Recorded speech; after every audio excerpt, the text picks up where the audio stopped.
Hello students, I'm Kritika. So today we'll be starting with fundamentals of police science. So I hope my screen is visible to everyone. So first of all, we will talk about the history of police science, of the Indian police basically. So now we have the Indian police system we have, that is basically we have right commissioner, assistant commissioner, inspector, sub-inspector, head constable, constable. Similarly, at the older times, the Indian police was changed over three big periods. So it was basically ancient or basically the medieval period. Then comes the British, and then is the modern police post independence. That is the police system that we are following right now as well. So, in the Mauryan era, that is Kautilya Arthashastra, this particular era was considered to be as a very well organized spy and a police network. Okay, so the Kautilya Arthashastra it details a highly organized spy and law enforcement network. So the towns were managed by someone called as Nagariga, that is the city superintendent, and the city superintendent was supported by spies called as Gutta Purushas, and also guards were supporting them. So the towns were managed by a Nagariga, that is a city superintendent, and this superintendent was helped by spies called as Gutta Purushas and border guards. So then comes in the Mughal era. Mughal era, the city policing was led by someone called as Kotwal. Okay, this Kotwal, they control the municipal police, intelligence, price control, small judicial work and all was controlled by the Kotwal. And then in the villages, they have headmen. That is, Mukadams and landlords where they were called as a local landlords were zamindars.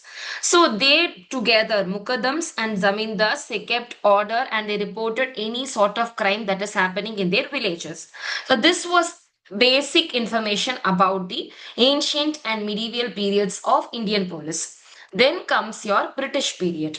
That is the modern Genesis. So the Cornwallis reforms and all took place in this period only, which was in the year 1791.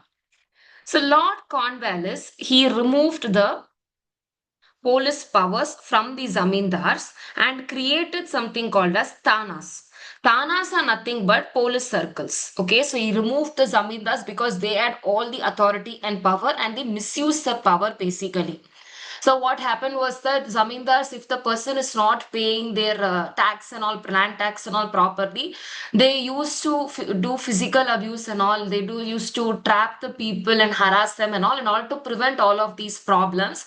The Lord Cornwallis stripped off the zamindars from the policing powers and divided the district into something called as thanas or police circle. Okay, so nothing but Tanas are police circles. It was led by an officer called as Daroga. Okay, so it is each Tanas or each police circle is placed under a regular police officer called as Daroga. And this Daroga will be supervised by a British district magistrate. Okay, so this starting about Lord Cornwallis reforms. Then comes the Torture Commission in 1855. So after Cornwallis reforms, Torture Commission came into the picture. It's set up after the complaints of corruption. So after corruption, lot of violence by the police officers and all. Then they told that the British government recommended a separate trained police administration would not misuse their powers or torture the public. Then only Police Act of 1861 came into the picture. So this act was passed after the revolt of 1857. So this law makes sure that a disciplined ranked police force who does not misuse their power came into the picture. So it set up the IG. So Inspector General, basically the head of a province, and then comes SP, heads a district, and the ranks are even used till now. So IG and SP still now are used. It was passed after the revolt of 1857, that is a Police Act of 1861. This was made sure that the police are not misusing their power and they are not abusing or harassing the public. Okay. Then after this, we had something the police in Indian constitution, that is a state powers basically. So the constitution divides the police between the central. Central is basically the union government and state government. So constitution divides the police powers into state and central government respectively. State government is there and central is also called as union government. So under the seventh schedule, basically under the seventh schedule, that is Article 246, basically talks about the public order and police are in the state. So under the seventh schedule, that is Article 246, it talks mainly about the public order and police. So public order and police are in the state list. That state list is nothing but list number 2. See, seventh schedule, Article 246, state list number 2.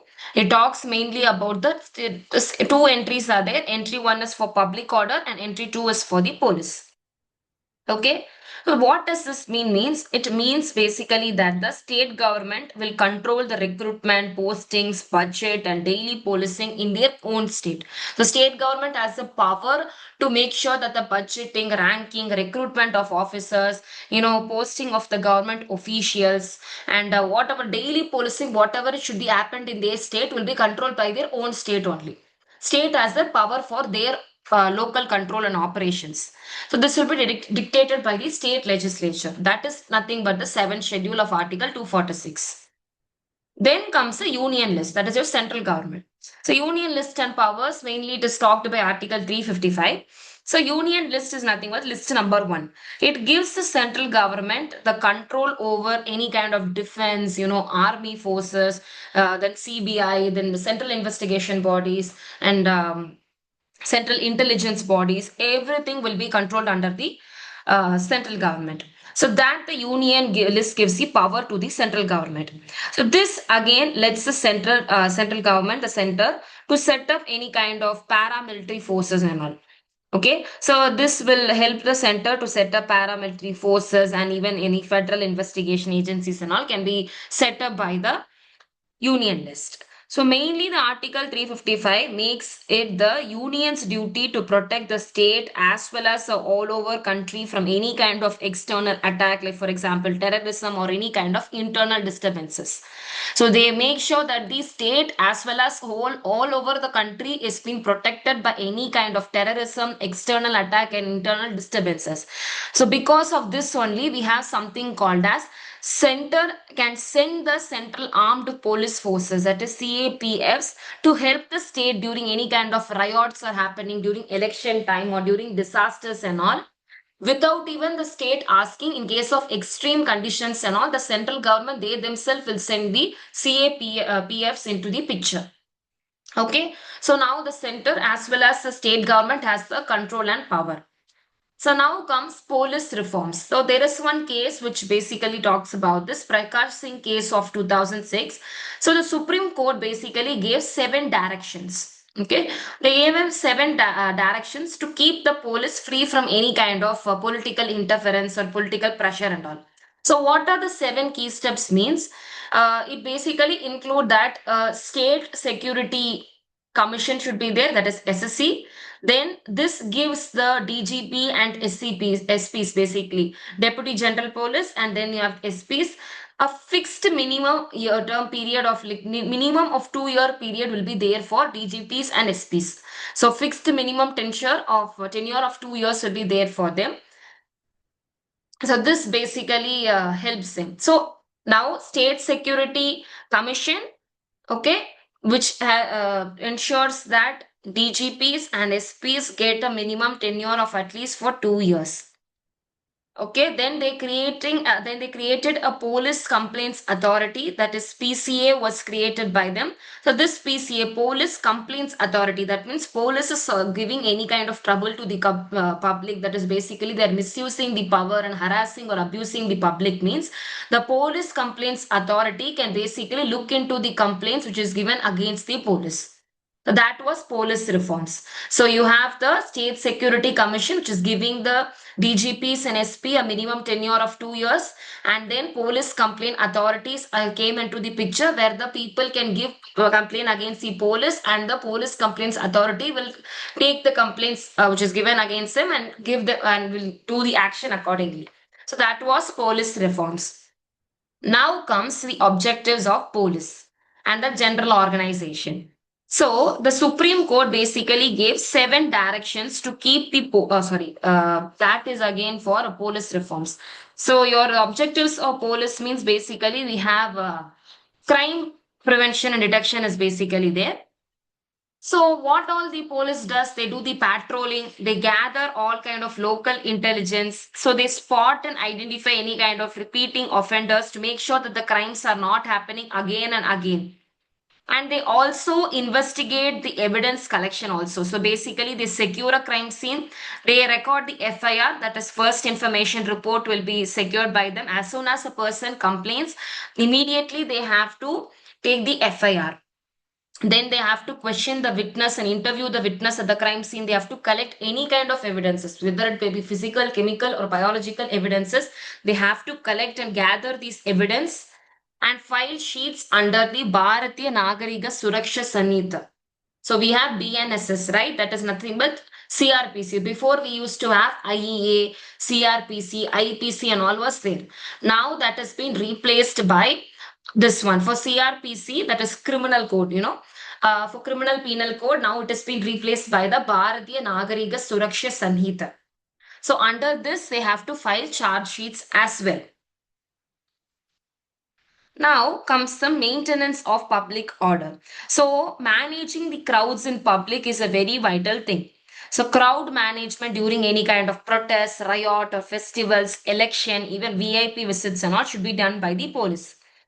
And even social service and regulatory work. So basically verifying of passport, issuing of licenses to people, protecting. So right, for verifying passports and all, at the last step, police will come to your home and they'll verify your passport and they will give the passport right to you. Issuing of license, protecting the weakerly or economically backward sections of people, minorities, SC/ST people, tribal people, children, women, all of them can be protected by the police people. Okay, and they can help during the disaster relief operations as well. Now comes the general police organization in terms of state level. So a state's police is organized into different levels for better functioning or for better control.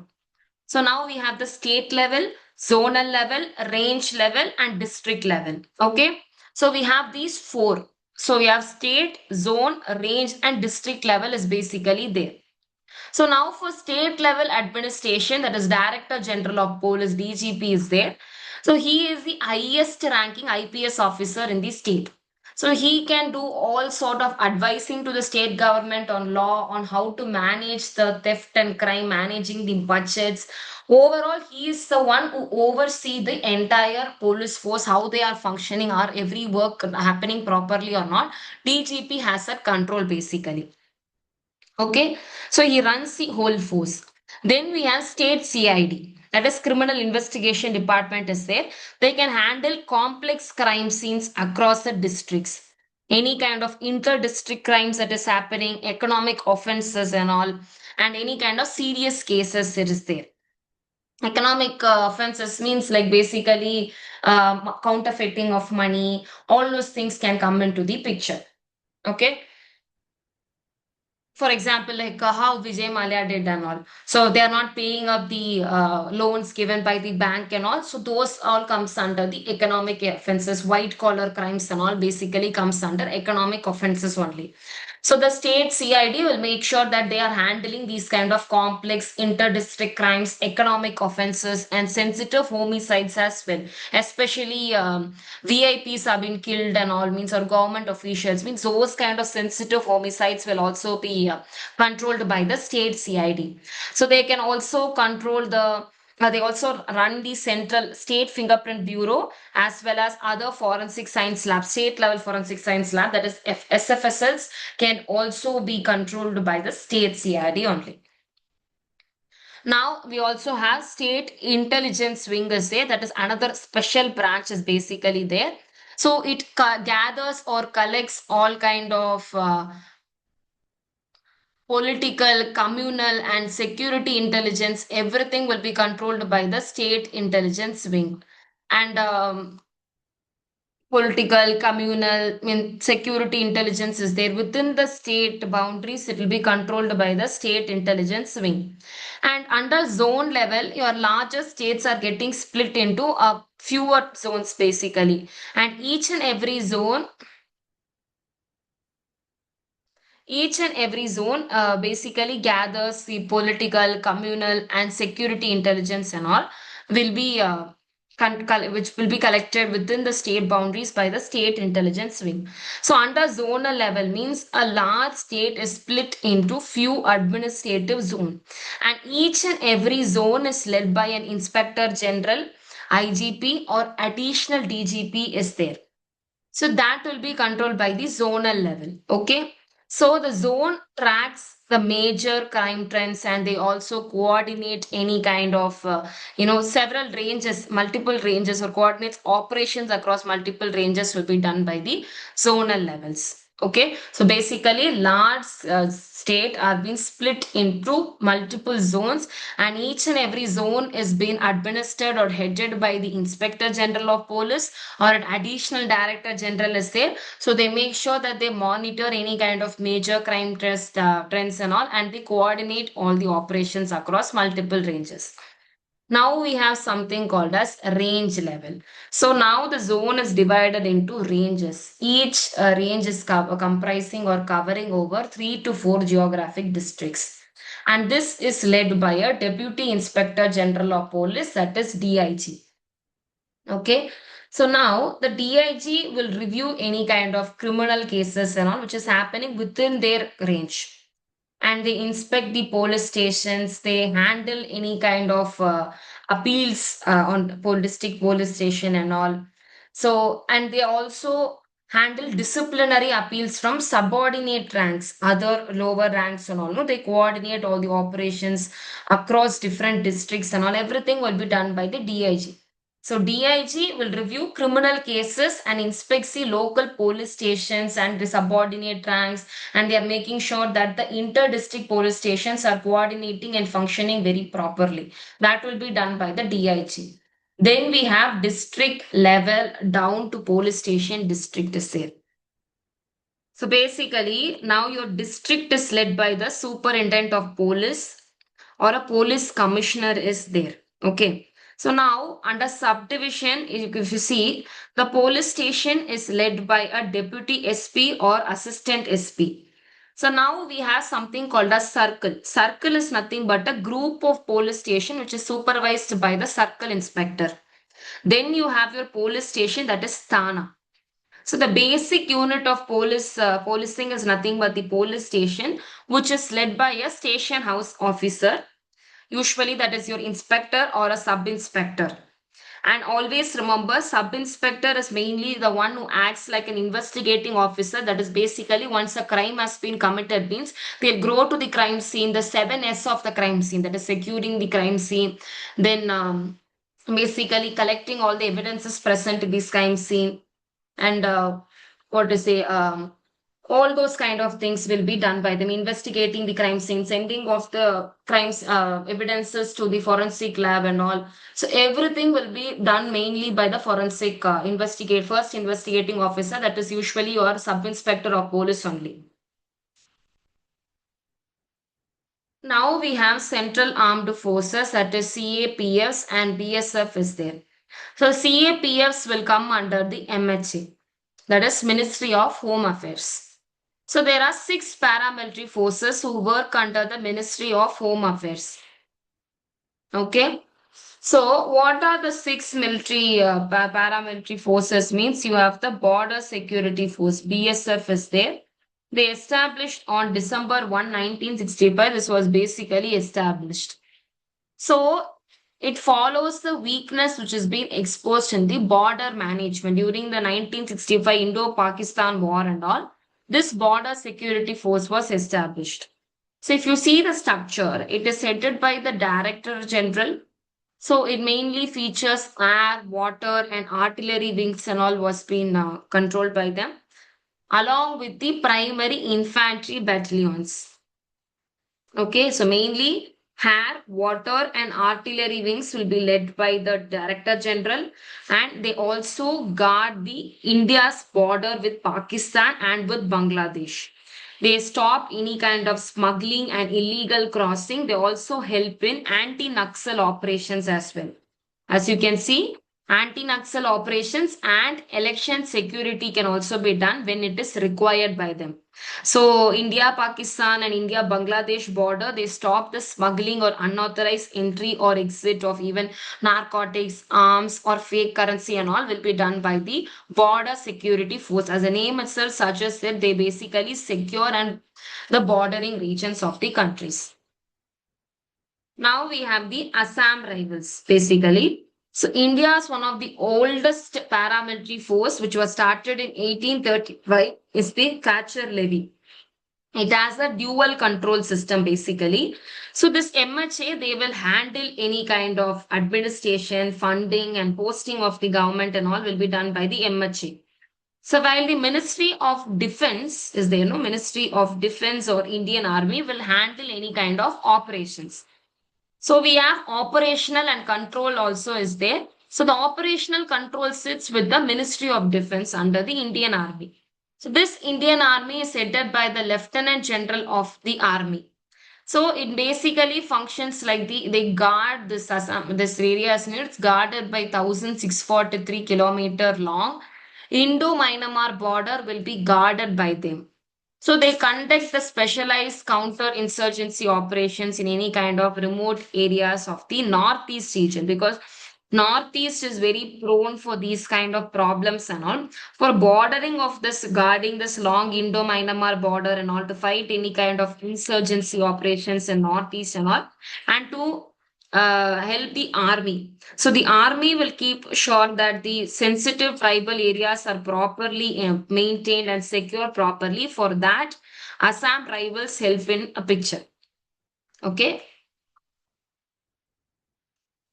They help the army basically to protect the sensitive tribal areas of the tribal people of the Assam or the northeast area basically. Then we have the Central Reserve Police Force, that is CRPFSA, which was established in 1939 as a Crown Representative Force. So it was started in 1939 and it was renamed as CRPF in 1949. It is one of the largest CAPF actually. Okay. So now if you see the structure of it, so we have Rapid Action Force, RAF. So rapid action, that means they provide immediate action for people who are handling riots and crowd control and all, no? Using minimal force or minimal lethal force, minimal, lathi charge and all, they don't use it very fastly. They try to provide a very, what to say, leisure method of protecting the people, protecting the riot and crowd. Then we have Cobra, basically, Commando Battalion for Resolute Action. So this is a highly trained guerrilla and jungle warfare unit. So what they do is that they train to fight the left-wing extremism, that is Naxalism or Maoism is there. No, in order to fight them, they actually they prefer more lathi charge or more of uh, restricted riot control operations will be done by the Cobra. Okay, whereas RAF is not like that. RAF will perform lathi charge or will attack the public only if the public attacks them. And then coming under the functions of CRPF, the main force is for keeping the internal security and public order across all the states. So they run the counter-terror operations and all in Jammu and Kashmir and all. They conduct counter-terrorist operations. And mainly they provide security for major democratic areas like general elections and all. They run those things in, mainly in picture. So now coming to Central Industrial Security Force, that we have the CISF. So this was set up again 1969 only. It is following an industrial fire at HEC. So what basically Central Industrial Security Force CISF is, it was set up in 1969 after a factory fire. So this factory fire basically showed us how unsafe the key infrastructure was. And basically the CISF has a fire wing. Fire wing is there, a VIP security wing is there, and also an airport security group is also there.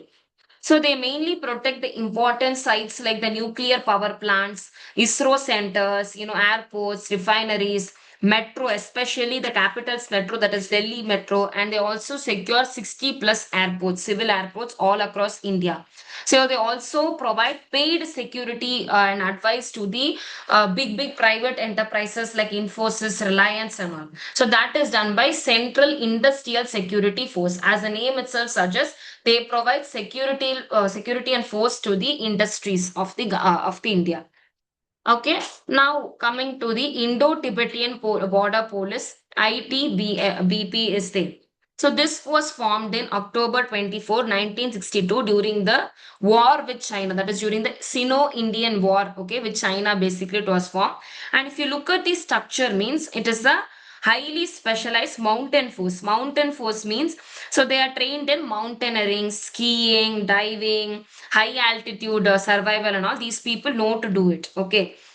So they guard the Indo-China Tibetan border and all from the Ladakh and to Arunachal Pradesh. So they guard Indo-China border from Ladakh to Arunachal Pradesh should be guarded by them. So they can go up to the elevations reaching up to 18,700 feet in sub-zero temperatures as well. So they prevent any kind of, border violations, cross-border smuggling, and they act as a first responder in natural disasters and all. Like for example, landslide, avalanches, all of these things will commonly happen in Himalayas. So they provide security for the Kailash Mansarovar Yatra, which is a very important thing. So annually, Kailash region will go and guard the Kailash Mansarovar Yatra thing in the Indo-Tibetan region. So now coming to the National Security Guard, NST is there. It was formed in 1984 after the Operation Blue Star.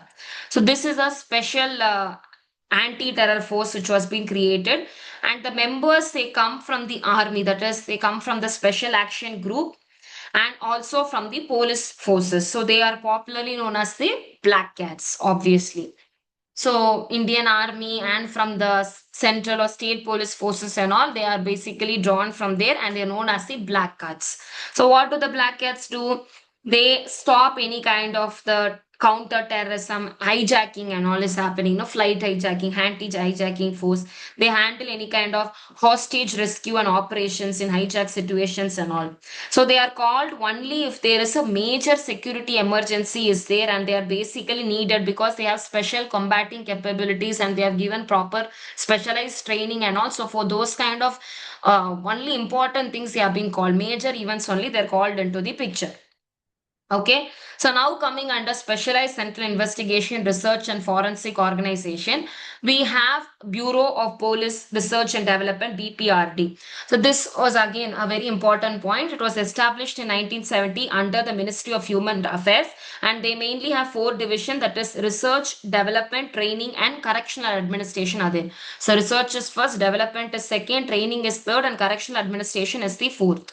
So they act like a think tank. Think tank means they basically make sure that the Indian police forces are functioning properly, and if anything is needed in additional for them, so they are the ones who provide everything. They come out, they think about modern solutions for the crimes that is happening, what can be done and all. If as a modern think tank for modernization of Indian police forces, BPRD acts like that basically.